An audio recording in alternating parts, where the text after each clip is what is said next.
Well, Slush, I do Buckaroos. How the heck are you? I am Tom the Whiskey Whisperer for one last time tonight.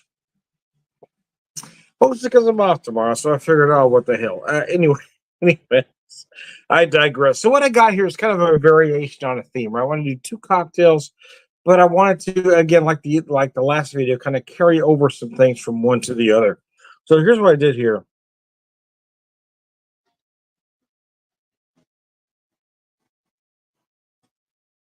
Let me fix this real quick. I forgot to do the last video.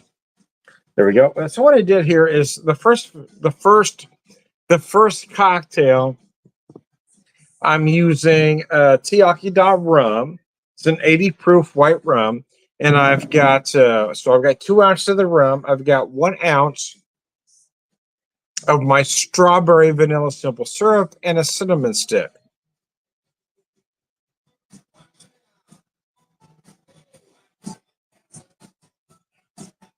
Why the cinnamon stick? Because, well, one, I don't want to add cinnamon to the cocktail per se, but if I use a cinnamon stick, it will slowly add cinnamon to the cocktail without cinnamon permeating the cocktail.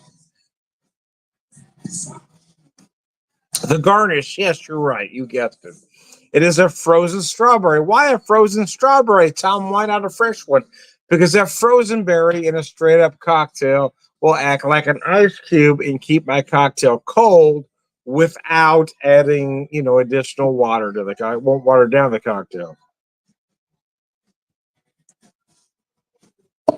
So my last video in the second cocktail is going to seem reminiscent of the last video. But anyway, so I used the Knob Creek smoked maple with the vanilla strawberry simple syrup and a cinnamon stick to do kind of what I call the strawberry pancake. So, but for this video or for this cocktail, I wanted to take out the Knob Creek, add the rum, and see what it would do. It thins it down just a little bit. Obviously, there's no maple here, but I've got the sugar from the strawberry vanilla. It's one of those you never know till you try kind of cocktails. It lightens it up, but still makes it more of a. So for me, anyway, and on the rocks cocktail, seems more of like a daytime cocktail. If you're doing a cocktail straight up, kind of feels more like a nighttime cocktail. So this kind of feels like that after dinner cocktail, even though I'm using the rum instead of the bourbon here.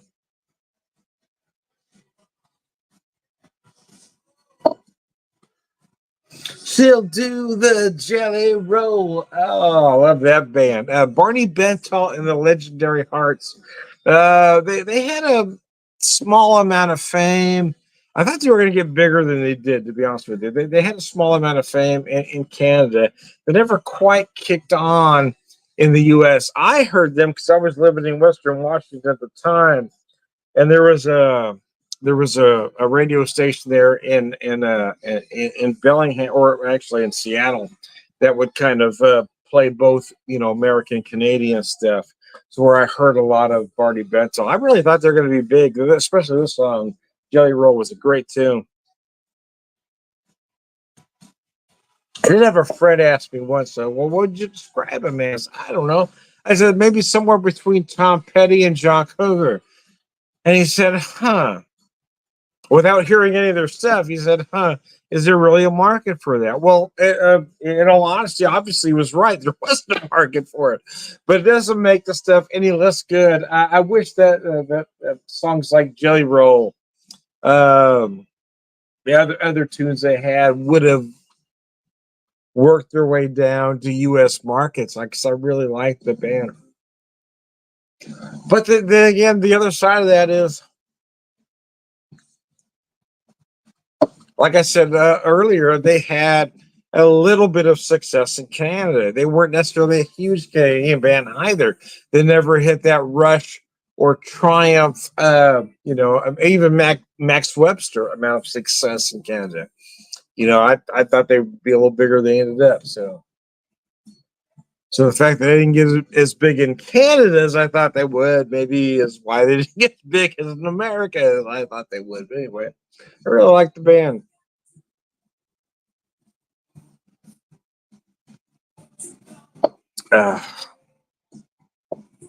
But then again, let's all come to the grips to the fact that just because something sells a lot doesn't mean it's good. It means a lot of people were gullible enough at that time of their life. and here's where I make that point is that Men Without Hats, Safety Dance is arguably one of the worst songs ever recorded. It's a horrible tune. There's nothing redeemable about that song, but it sold a lot. The other illustration I'm going to use is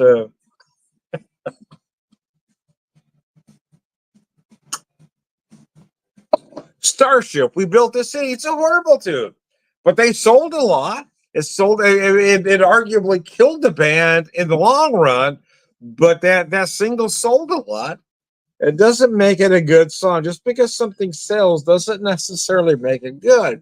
And using that same logic, just because something does, it doesn't make it bad either. It means maybe the public didn't understand it, or maybe more accurately, maybe it just wasn't available to the public. And that's what happens, right? Is that you've got radio determining what you're going to hear. That's why I love streaming services. Spotify sucks. Spotify doesn't pay artists what they deserve. They don't. But what Spotify does is it gives you access to artists that mainstream radio isn't going to give you access to. Do I wish they paid the artists more? Yes, I do. But the fact there's a lot of artists that I listen to, Jalopy right now, a local Springfield band. It's a great band. Commercial radio was never going to play them. I wish Spotify treated them better. Spotify isn't going to do that. But without Spotify, I wouldn't be able to listen to them.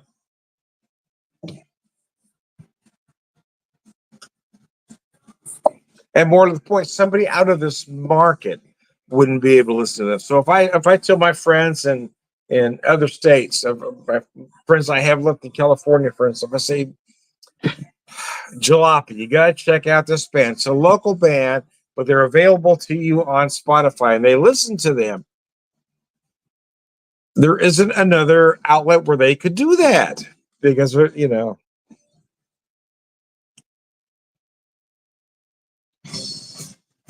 Yes, do I think Spotify is deeply flawed? Yes, I do. Do I wish they paid artists more? Yes, I do.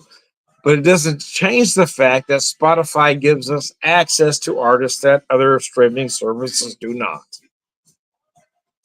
And I know that's going to sound like a defense of Spotify, even though I don't really mean it to. It's just the fact that that's why I listen to them, because it allows me to gain access to artists that I wouldn't be able to gain access to otherwise.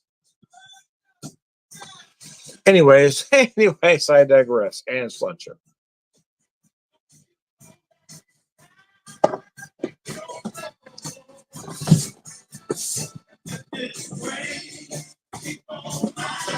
Riding on through.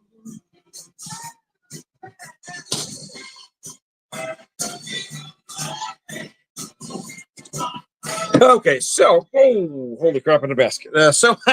I was so held on by I was so enamored by this cocktail. The last video, I thought I would do it again for this one. It is my strawberry pancake.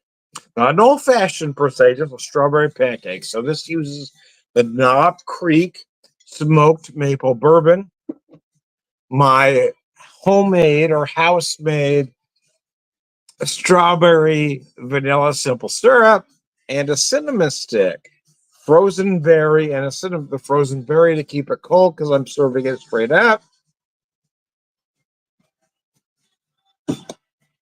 And the cinema stick. Why the cinema stick? Because I want to slowly, very slowly, add a little bit of cinnamon to the cocktail. I don't want to put powdered cinnamon or ground cinnamon in there. That's going to give me too much all at once. I want that cinnamon to just gradually get there. And that's what that cinnamon stick allows me to do, as well as being just a nice looking little garnish. It just looks good in the cocktail. I'm just saying. It just looks good, man. It just looks good. That's all I gotta say. Love train. Anyway, I do really like this cocktail. I gotta tell you, I did an old fashioned with this, but I like this better this way with the bourbon, the simple syrup. Because I just couldn't think of a.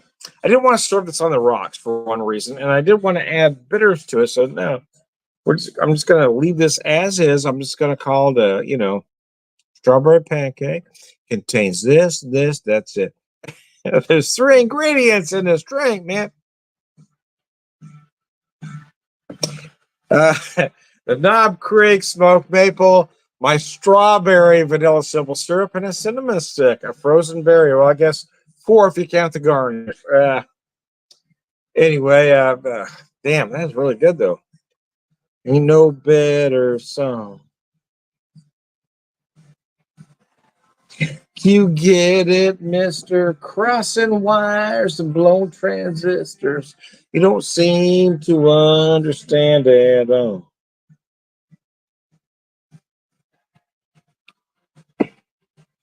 Anyways, I digress. But I digress, man. Yeah, that's nice. I do like the way that comes together. And again, the same reason for the cinnamon stick is that I just want that cinnamon to slowly leach into the cocktail. And again, it's presentation, right? I want that cinnamon stick in the cocktail. It just looks good. So why straight up and not on the rocks, you might ask, or the big cube? Because I for this particular cocktail, be the subtlety, I don't want even that little bit of water leaching into it. I want to use this nice. I think this type of glass is called a coupe, maybe. Yeah, I'm not up on glass names, but I think a friend referred to it as coupe. But anyway, it's what typically is used for a Manhattan. But I didn't want to do a Manhattan with this either. I didn't want to add anything else to it. I didn't need sweet vermouth. I just thought these ingredients were just what this cocktail needed. So, anyway, I digress, man. Uh, uh,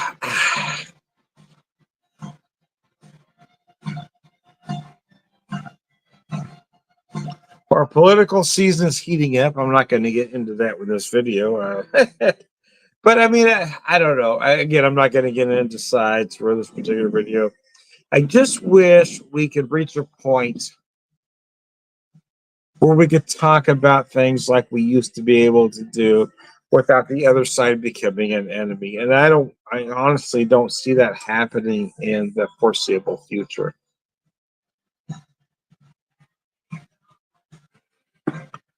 Because each side seems to have drawn a hard line in the sand at some point, or at this point, I guess might be a better way to say that. Um, and quite frankly, it's become about morals, right? And it's how you see those morals, right?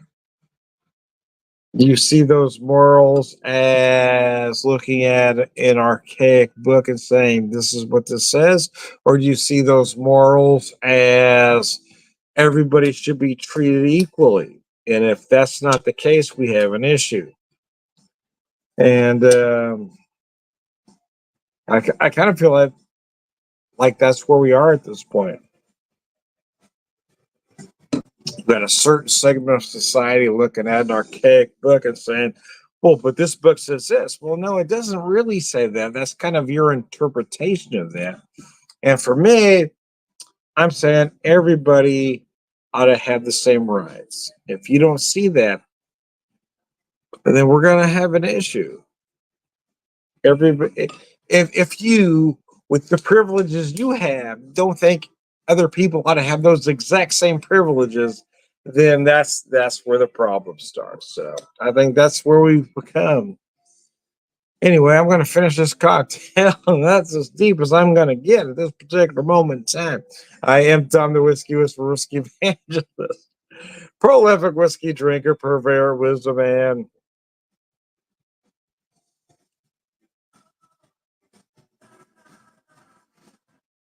I actually had somebody say this to me the other day. Is that everybody ought to have the same rights, and they said verbatim. I swear to goodness, I'm quoting them verbatim. Well, rights are different for different people. I said, well, why is that? And they never quite answer that question. And then that I think that's where we're at right now. There are those of us that think that all of us should have the same rights, and there are those out there that think their rights maybe depending on who you are, how much money you have, things you believe in, the church you go to, the amount of money you tithe, and it becomes a whole other thing. Anyways, yeah, I'm Tom the Whiskey Whisperer, Whiskey Evangelist. I'm going to skip to the end, say all around good guy, Slancha.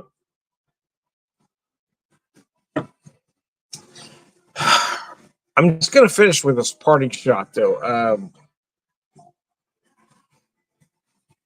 Growing up Irish Catholic as I did, and as I grew up and grew older and learned other things and saw other points of view and other lives, I've heard folks say that they sent their kids to college and they became indoctrinated.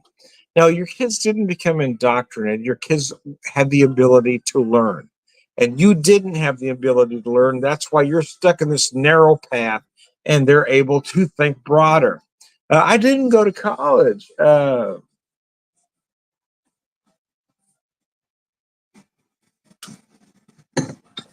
Which was what makes me an oddity.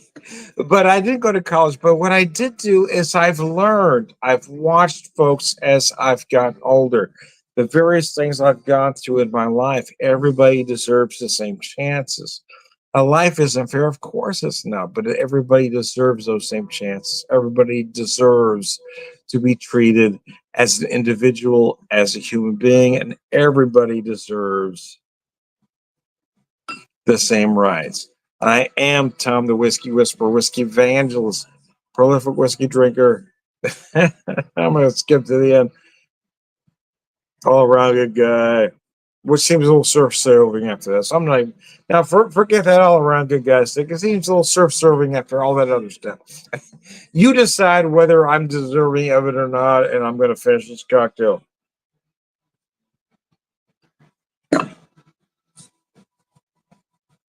But I do thank you all for tuning in. I really do. Hey, thanks, Jason. I see your comment through this now, but thanks, buddy.